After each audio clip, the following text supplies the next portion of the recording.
I'm going to call on Steve Monroe, and he's going to introduce the Colorado Beaver Working Group, which is a new group that really just got going in January of this year. So Steve? Hi, thanks, Jackie. First, I'd like to say these have been really great series of presentations today.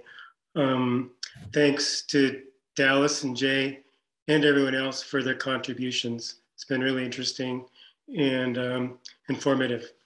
My name is Steve Monroe, and as Jackie said, today I'm introducing the recently formed Colorado Beaver Working Group.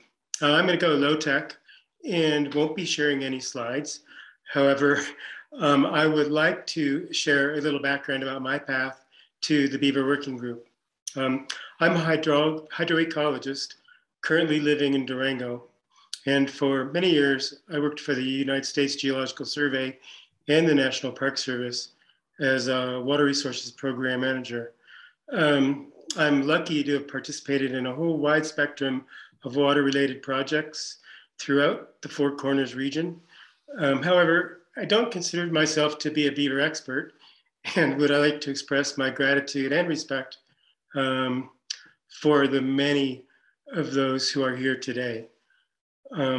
Nonetheless, as an ecologist and a person fascinated by rivers and water, beavers have been on my radar for longer than I can remember, really, since I was a kid.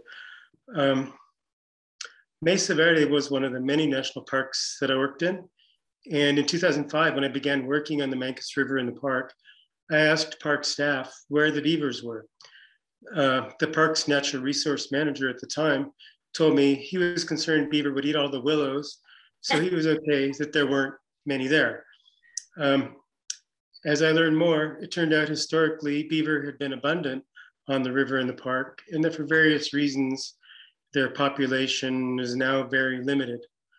Over time, the park managers changed, and through the help of many interns and park support, we built a substantial data set supporting the river and the park as suitable beaver habitat. And last year obtained funding for the construction of BDAs and other PBR structures on the river and the park. I left the Park Service in 2017, and since then I've been working as a consultant on projects in the Southwest Colorado and other places. During my time with the National Park Service, I participated in the Mancos Watershed Group, a collection of stakeholders working on projects in the Mancos watershed, and have continued to work with the Watershed Group, most recently focusing on development of strategies for climate resiliency and on phase one of a stream management plan for the watershed. Through my experience with Mesa Verde and other projects, I've learned firsthand about many of the challenges and opportunities we're hearing about at this Beaver Summit today. And in recent years, there's been a significant amount of interest in beaver in Southwest Colorado, including Nicole Fox's Give a Damn, which Mark mentioned earlier. She's focusing on education and outreach and is a great beaver enthusiast. Mountain Studies Institute, local educational nonprofit in Durango, has stepped up, science and educational nonprofit, I should say, and shown a strong interest in beaver throughout the San Juans. The Dolores River Anglers are currently active in developing BDA projects on San Juan National Forest. And recently, the Mancos Watershed Group organized a beaver workshop that was intended to provide the Mancos community with information about topics including solutions to beaver-human conflicts, water rights, and process-based restoration. Like many others here today, last year I listened in on the New Mexico Mancos. that was the micro Beaver Summit in Mancos. We listened in on the New Mexico Beaver Summit, and not long after that, I'd say recognizing the high level of interest and large number of people and great resources in Colorado working on beaver issues, we saw the value of a forum connecting these people, and as is being done here at this Beaver Summit. And consequently, and shortly thereafter, a handful of people, most of whom are here today, formed the Colorado Beaver Working Group. So I'm going to stop talking, and I'll now turn over to the next speaker, Aaron Hall, who I believe many of you know. Aaron's going to be speaking more specifically about the Beaver Working Group. Thanks, Steve. Aaron? Hey, thanks, Steve. Hi, everyone. Thanks for hanging out with us today and holding on to the last session here. So yeah, the Colorado Beaver Working Group, as Steve was saying, like kind of has grown organically out of the New Mexico Summit. And, you know, my goal for it, being one of the organizers, is really to bring people together. You know, I've been doing beaver work for, you know, a handful of years here in Colorado. And I've really noticed that like there's tons of people that are interested at all different levels, you know, from the practitioner side, from the land management side, people that just want more information, people that are looking for resources and to make connections, people that are looking to get involved in various ways. And it just seemed like the more I talked to people, the more I had these conversations, the more I was realizing and really finding there was just so many of us doing this work, but none of us really seemed to know about other people or have ways to get in touch and have these important conversations and, you know, direct people to places where they can have, you know, where they can find all these resources. So that was kind of the goal of bringing the Colorado Working Group together is, you know, it should be one-stop shopping for anyone in Colorado and outside, obviously, as well. You know, for all of those sort of resources and connections and tools, you know, that we can all share and work together. And one of the first projects that that we did within the working group was there was a subcommittee that formed to put a website together. And that the goal of that website is to kind of, again, a one-stop shopping for all the Colorado-based resources. So I'm just going to share that with you all real quick and walk you through it. And I hope that you go explore it a little bit more on your own. Jackie, can you see my screen?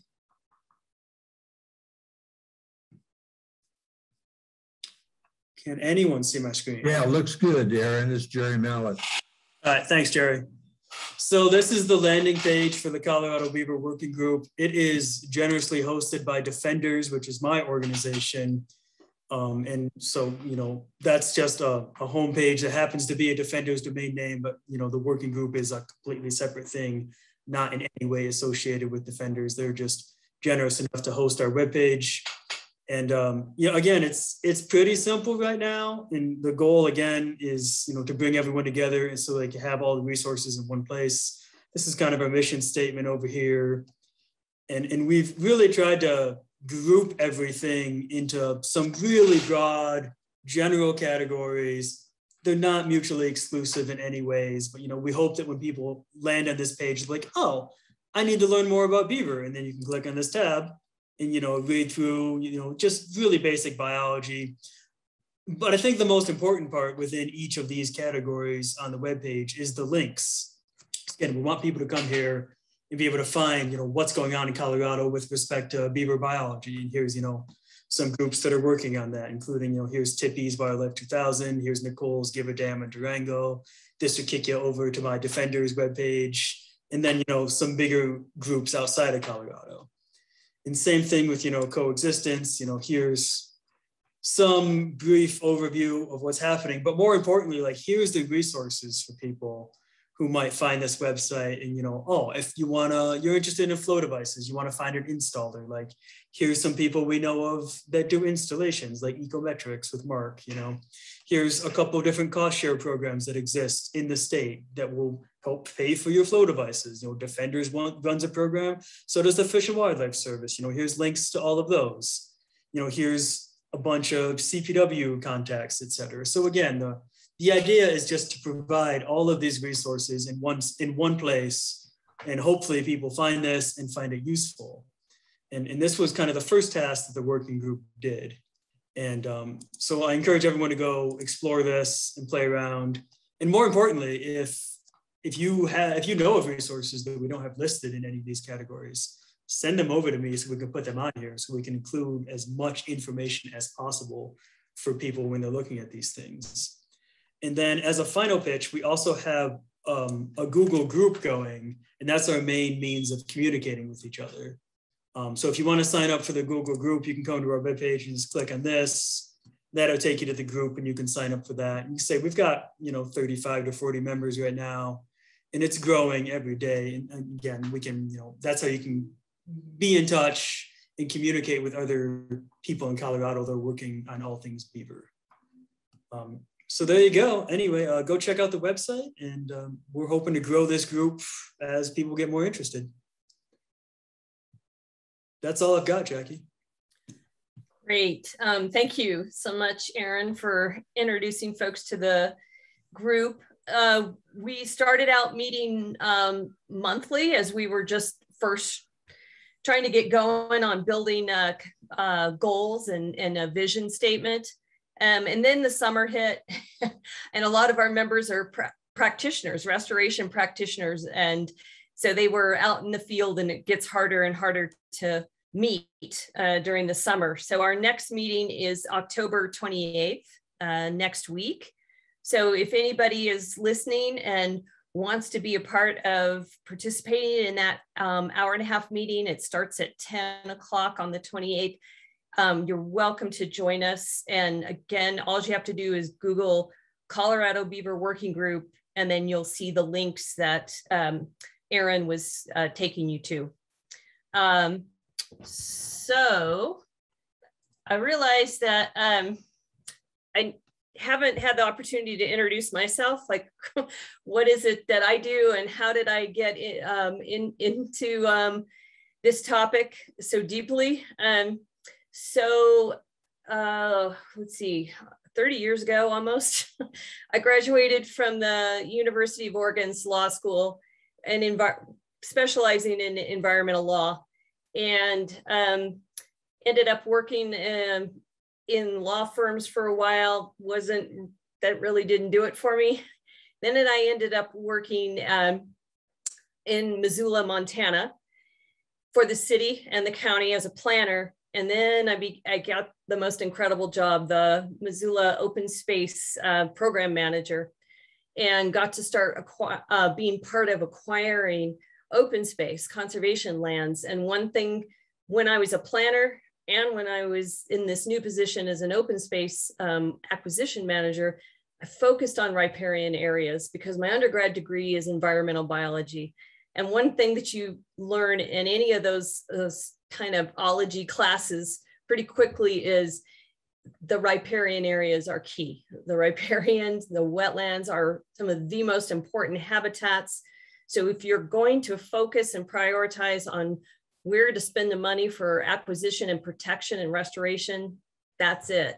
And so I had that opportunity in Missoula to focus on lands along the Clark Fork River, for instance. Then I came to Colorado in 2013 to take a fantastic job opportunity with Colorado Parks and Wildlife. First doing acquisitions of parks and state wildlife areas, and then as their water resource section manager. And it was in that position as head of the water resources section where I first really started diving into the research about process-based restoration. And no sooner did I dive into that than the water rights issues started coming to our attention, to our section. Our section, the water resources section, included attorneys and water engineers and water quality specialists. The in-stream flow program is housed in that. And so it came to our attention that we needed to do some research on, well, what are the hydrologic effects of process-based restoration, whether that's BDAs or, and then Beaver come along after that and hopefully build on your BDAs. What does that all do to the hydrology? So I started doing a lot of research on that. So flash forward now, I'm in Montrose and wanted to get back to a smaller town and working on my own. And one of the main groups that I work with is American Rivers.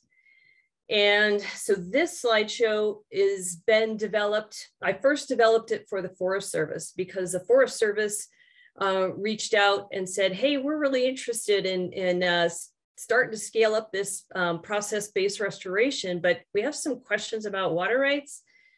So this PowerPoint was developed for that. And I'm going to go to the first slide now and share with you that. So here we go. Okay, so the first thing that you have to understand, and of course we don't have time today to go into this in any depth. I'm going to do this at a high level. And I think most of you have heard about the prior appropriation doctrine. And that's what the Rocky Mountain states have, is pretty much prior appropriation doctrine. And there may be some subtle differences between each of the states that they've worked out over the last 100 years in their own states through legislation and case law. But it's pretty much the first in time, first in right type of approach to water.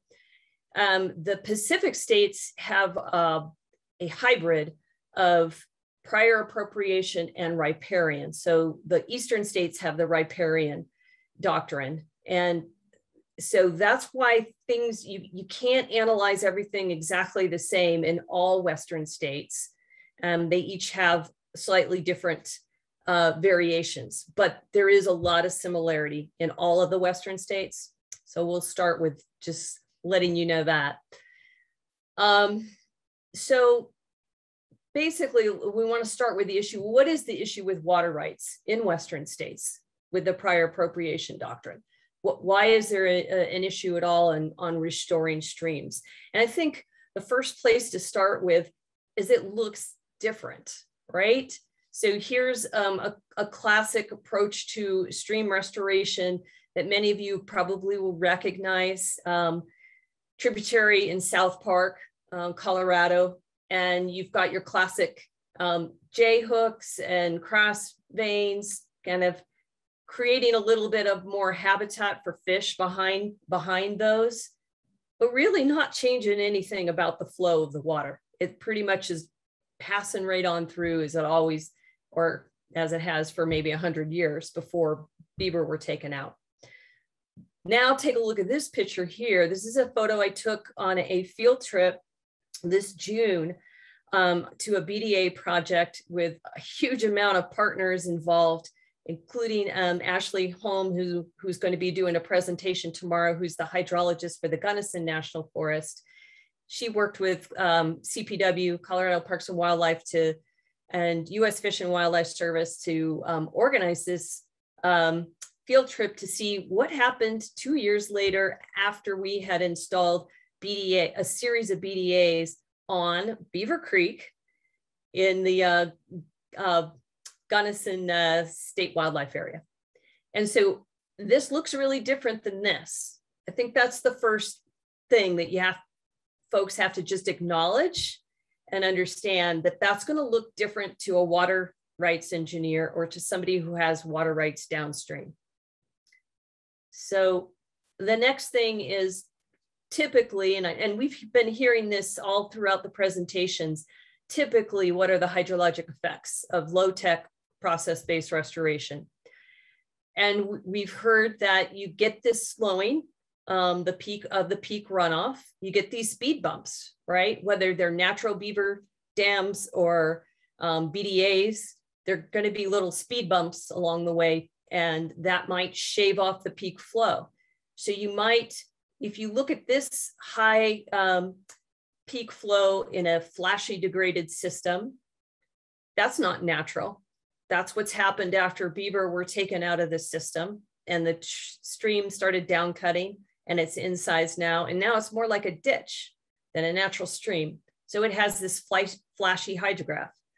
Well, when you put back into the system, those speed bumps of BDAs or beavers coming back, you're going to get a little bit more shaved off from that flashy hydrograph. It's going to be start returning to what was more natural hydrograph for that stream. So, and then we also heard from Jay Wild that they got 42 days more of flow on average than when they didn't have beaver there, when it was this flashy incised stream.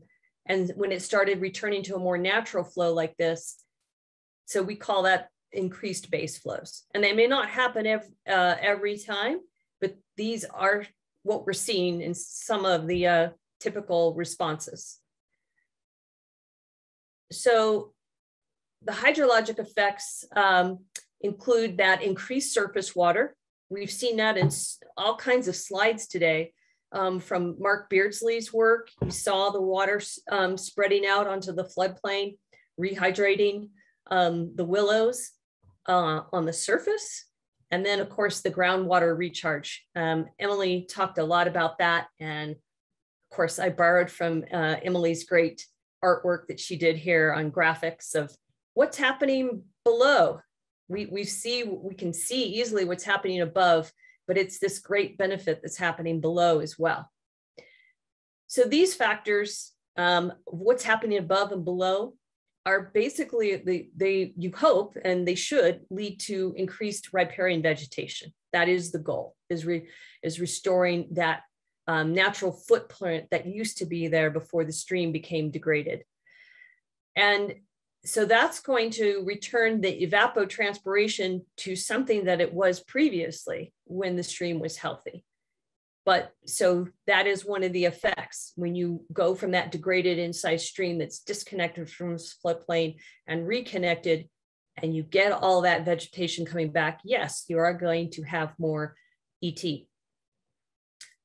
So again, this is another great slide from Joe Wheaton, where he showed, here's where your water was before they went in and did restoration work. Here's what started happening as a response to BDAs, and then as a response to beaver coming in and building a great beaver pond here. So now, based on those hydrologic effects, what are the issues raised? What are we hearing from water rights engineers or from concerned water rights holders? So they are concerned about the attenuation of the flows. That's something that they'll raise. Well, if you shave off that peak flow, so it's not like this and now it's like this, is that going to affect my water rights? So what we've seen in a lot of case studies, Jay Wild's in particular, is that's really great for senior water rights, because you have a longer residence time of the water on the land. He's seeing his stream go from being intermittent back to being perennial again. So that's great for senior water rights. So the question I hear from senior or from water rights engineers is like, well, what about the juniors? They may have filed on that flashy system. That means if you're attenuating that flow, they may not get their water. So that's a bit of a philosophical question as well as a legal one potentially, because if you are concerned about the juniors, then well, what about the seniors? Aren't you concerned about the fact that they're not getting the water that they used to get? Why would we favor those juniors over the seniors when the whole, the whole basis of the prior appropriation doctrine is seniors are first in line? So just some things to think about. There's not an answer to that thought, but I've had some great discussion with other water attorneys about that. So another thing is we're not aware of a documented case that proved a change was significant enough to cause harm. So I'm not aware of a case where a rancher or a junior water user way downstream was able to actually prove, hey, that really did harm my water right. The jury's still out on that.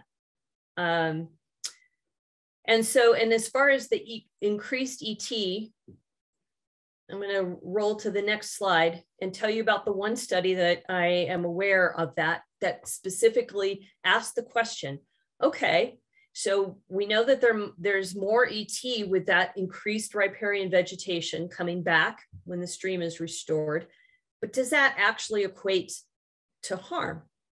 And so Andy Bobs, who's a senior hydrologist for the Montana Bureau of Mines, wanted to ask that question. He was very interested in that. And so he used very sophisticated equipment. We're not just a stream gauge downstream from the project, but expensive equipment that he was able to show and calculate that a 25% increase in riparian veg that resulted from the restoration around the BDA project resulted in a 0.7 gallon per minute decrease in stream flow per beaver mimicry structure, or BDA.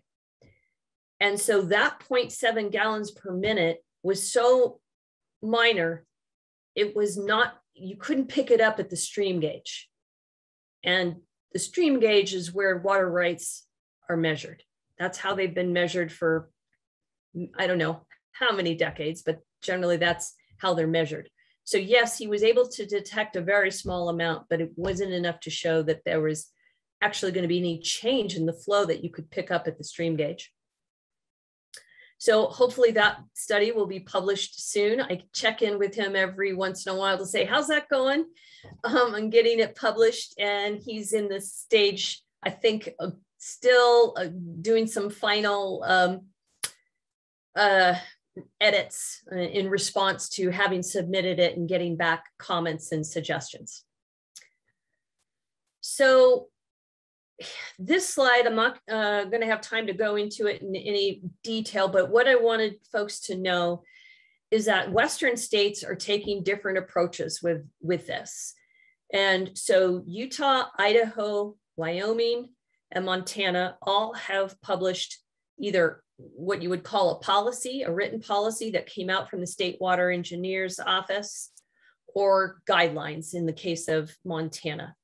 And those are fairly easy to find if you Google for them. And if you can't find them, please feel free to email me and I will share them with you. But basically, they are policies that say to proponents of BDA projects, you need to check in with us and follow this new policy to make sure that you're not harming any downstream water rights.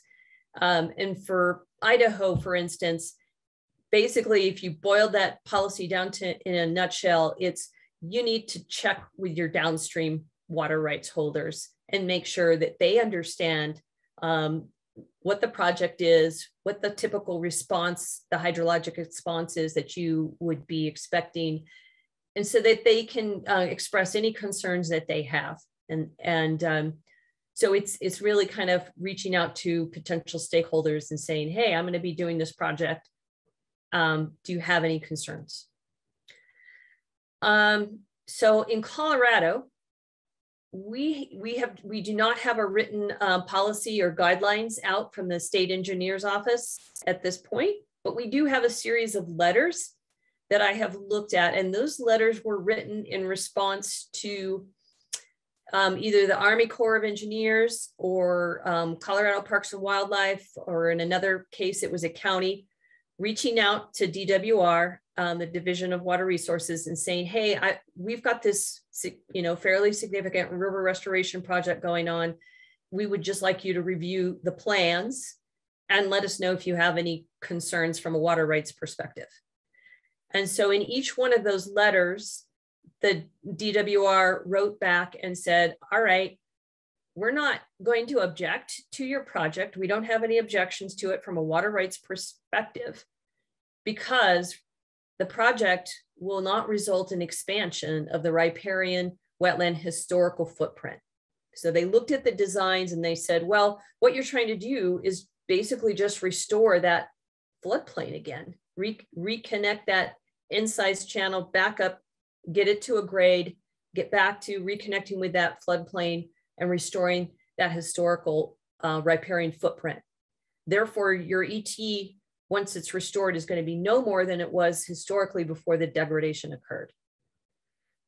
So the second thing is that no water consumption will happen beyond the historical conditions. Again, going back to the ET question, you're not going to have any more because you're only restoring to what it was before the degradation. And the third thing was no water diverted from the stream for irrigation of the planted wetland plants. So like say a lot of restoration projects may include planting a lot of riparian veg. As long as you are not diverting water out of the stream to irrigate those, you're just, maybe it happens naturally once you've got the BDA in place, you start getting that aggradation to happen and it slowly moves out and rehydrates, that's fine. You just can't have a diversion structure going out to it. If you meet those three criteria, DWR was saying, we're okay with it. But they did put in a caveat, which is a very common caveat for agencies, which basically says, it's possible that somebody may still complain. And so our letter does not basically insulate you from any risk whatsoever. We're saying we're okay with it, but we just want to put in this caveat that you still have to pay attention because somebody may still complain.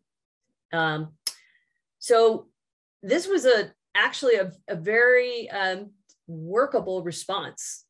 If you think about it for a moment, that's all these projects are trying to do, right? They are just trying to restore the historical footprint of what was there before. So that was actually a very workable response. I put in here in bold that the approach is on pause as DWR continues to evaluate the issue. But in the meantime, that is still the last thing that's come out in writing. Quickly, I'm going to say, how do you identify the historical footprint? We've seen quite a few great aerial photos and presentations today that showed, like on one side of a highway, this incredible riparian healthy corridor, and then on the other side, oops, yeah, it's all gone. And so that's, if you're lucky, that's one of the cheapest, easiest ways to show what was the historical footprint. Because if you have a photo like this, you can see it. You can see this channel right here. You can see them here. And you can see this footprint of riparian vegetation, the shading difference. And you have this historical reference right across the highway. So that's the easiest way. Another tool that's been mentioned today is the watershed planning toolbox. Check that for historical records. Reference reaches. In this case, here's a perfect reference reach to look at what it should be instead of this. And then geological testing will be another way to give you some historical reference. So considering all of these things, I get a lot of folks contacting me and asking me about the water rights issues and asking for some pointers like, oh, okay, well, what do you think? Should we still be moving forward with these projects? And I'm like, oh, for sure. Absolutely be moving forward with these projects. It's critical for Colorado and all the other Western states to increase climate change adaptation and resilience. And so you should be moving forward with these projects, but here's some pointers to keep in mind to kind of these are pointers to reduce your risk of having conflicts, whether that's with water rights or with beaver flooding or, you know, those kinds of things. So if you utilize the concepts of the historical footprint test, those three factors that I went over with that, then your location, and Mark Beardsley talked about this earlier in his presentation. Look for opportunities that minimize risk of conflicts with water rights and flooding from beaver, and think about low-hanging fruit, as Mark said. And he showed some pictures of great places to do it up on public lands But we also have talked about how key and important private lands, large ranches are as well. So there's two examples of where you could be working in having less possibility of conflict.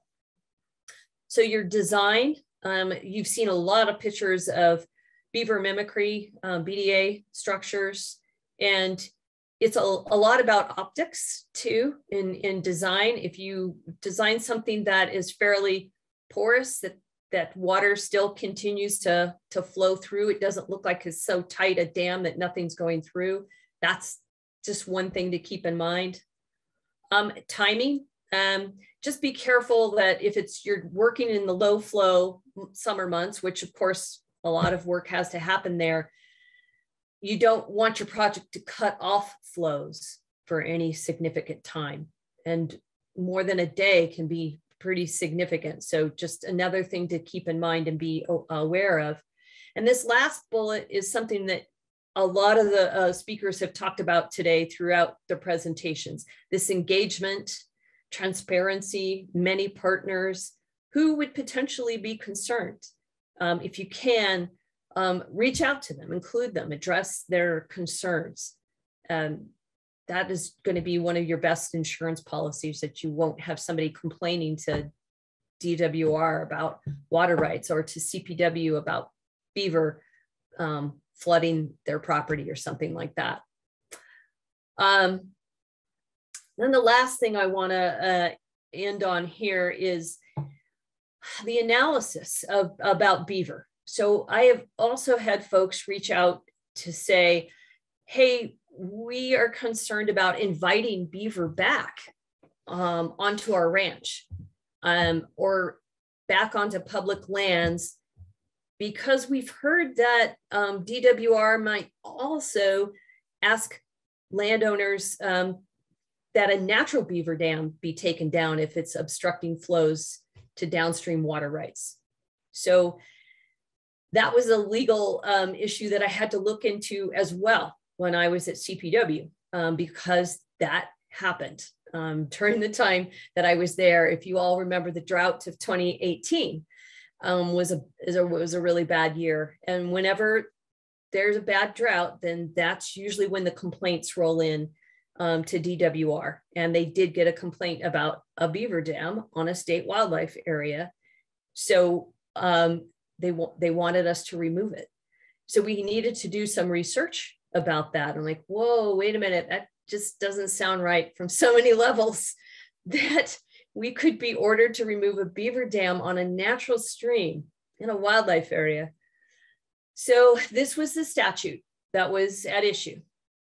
The state engineer has the power and duty to issue orders so that the streams of the state may be kept clear of unnecessary dams or other obstructions which may restrict or impede the flow of water to water users of the state.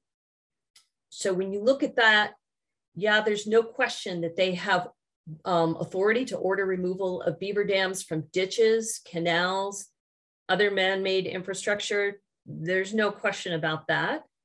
There's no question that this statute allows them to order removal of man-made dams in streams that don't have a water right or a permit. But I'd say we can push back pretty hard that they don't have the authority to order removal of natural beaver dams on natural streams. Because when we read this statute, it seems pretty clear that you're talking about man-made unnecessary dams. Because otherwise, if you took that interpretation to the extreme that includes beaver dams as well, then you couldn't have beaver dams at all in all of Colorado, which is an absurd result. And so based on this, and this is my legal analysis as well as many other attorneys that I talked to on this topic, that yeah, they do not have the authority to require removal of a natural beaver dam on a natural stream. And so I hope that issue doesn't ever come up for any folks that are working on this issue. But if it does, I think you've got a strong argument to say, no, they don't have the authority for that.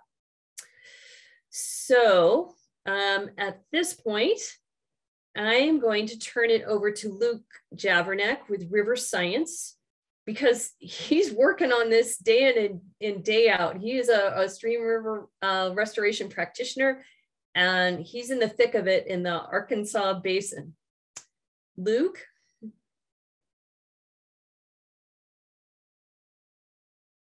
Uh-oh. Are you on mute? I just want to make sure you're here.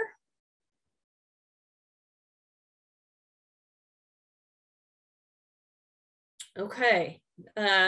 Either he's having technical difficulties or something, but I think we might end up having time to come back to this. He just has 4 slides. They're important because, as I said, I'm kind of like this person who's a policy expert, and I'm working on policy, but he's actually doing these projects and running into having to deal with the water rights issue. And so I was hoping he could give us some perspective on that. So maybe what we can do is pick it up tomorrow. I'll reach out to him and see if something came up for him and he wasn't able to be with us today. Things happen, right? So I know that was a lot to take in and process. If you hadn't heard anything about water rights before, it was not something that was discussed at the New Mexico Beaver Summit that I can remember, or the California Beaver Summit, but I felt like it was important to address here in Colorado, because Colorado, I think, is one of the hardest states. Every single drop of water is accounted for and measured, and so it's tough, and it's like you have to pay attention to these things. You can't brush it off, and so that's why I came up with those tips. It's just like, keep these things in mind, but please keep moving forward with your important work. And that's kind of, I'm hoping that was helpful. So I'm just going to check to see if there was any questions that came in.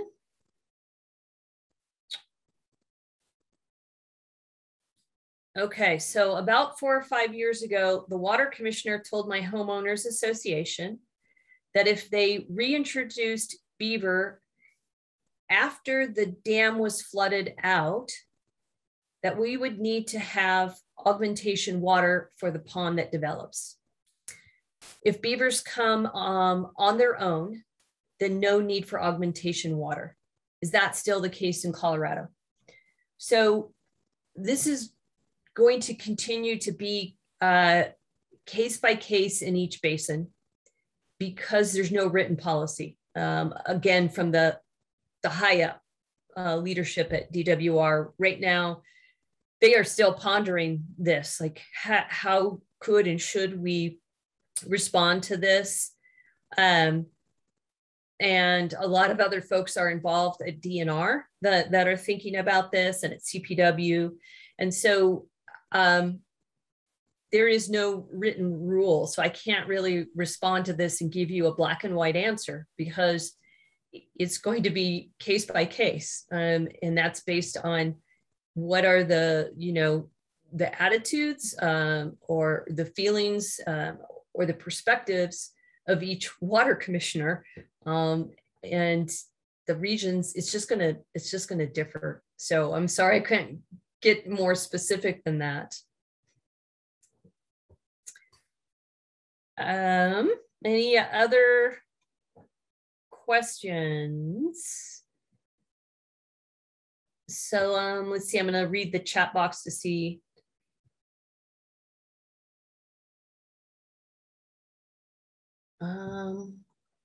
I do not see any further questions that pertain to the water rights issue.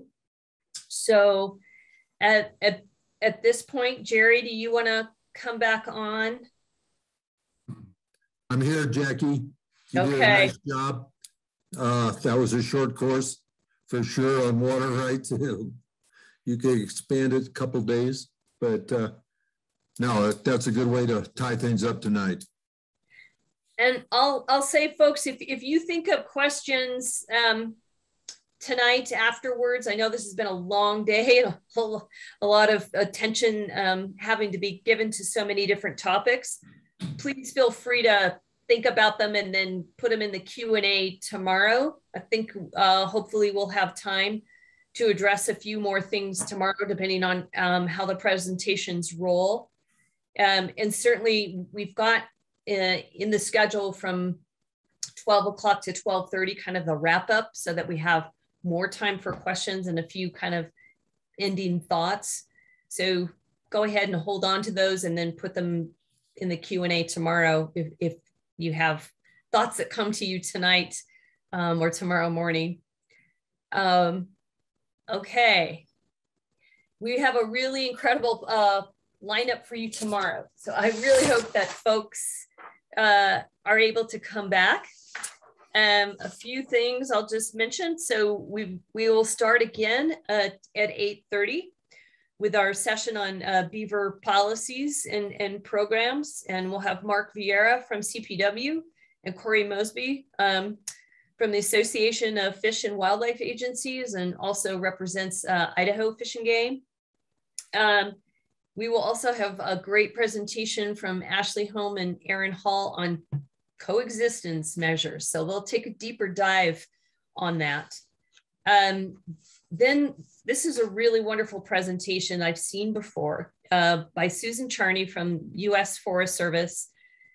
It's all about social considerations. So in order to increase the success of your projects, these are things that you should be thinking about. I just gave you legal perspectives on the water rights issue, tips to think about that to lower your risk. Well, Susan will talk about social issues to also lower your risk of things going south, hopefully increasing your chances for success.